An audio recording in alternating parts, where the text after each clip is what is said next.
पीडित परिवारांना द्या मदत, समृद्धी महामार्गावरील अपघातातील मृतांच्या परिवारांचा मूक मोर्चा।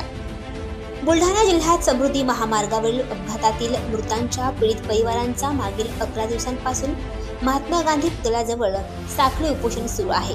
आज पीडित कुटुंबियांच्या वतीने वर्धेच्या छत्रपती शिवाजी महाराज चौकापासून महात्मा गांधीजींच्या पुतळ्यापर्यंत मूक मोर्चा काढण्यात आला। अपघाताच्या कारणांची चौकशी करावी, पीडित परिवारांना सरकारने घोषित केलेली आर्थिक मदत द्यावी यासह विविध मागण्यांसाठी मूक मोर्चा काढला होता। जुलै महिन्यात बुलढाणा जिल्ह्यात समृद्धी महामार्गावर ट्रॅव्हल्सच्या अपघातात 25 जणांचा मृत्यू झाला होता।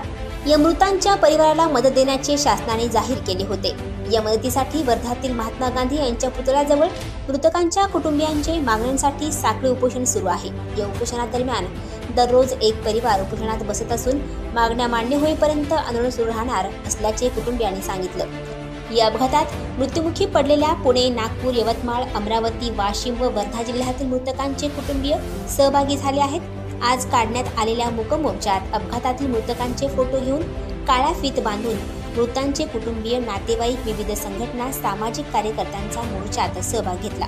मोर्चा जिल्हाधिकारी कार्यालयावरने जिल्हाधिकारी यांना निवेदन देण्यात आले। या निवेदनातून अपघाताच्या कारणांची चौकशी करावी तसेच मृतांच्या परिवाराला मदत देण्याची मागणी करण्यात आली आहे। मोर्चात पीडित कुटुंबियांसोबत वर्धेच्या विविध संघटनेचे पदाधिकारी व नागरिक उपस्थित होते। आणखी नवनवीन व्हिडिओ पाहण्यासाठी आताच आमच्या इंडिया स्टार वन न्यूज चॅनलला सबस्क्राईब करा, लाईक करा, शेअर करा। Bureau report, India star one news, Wardha.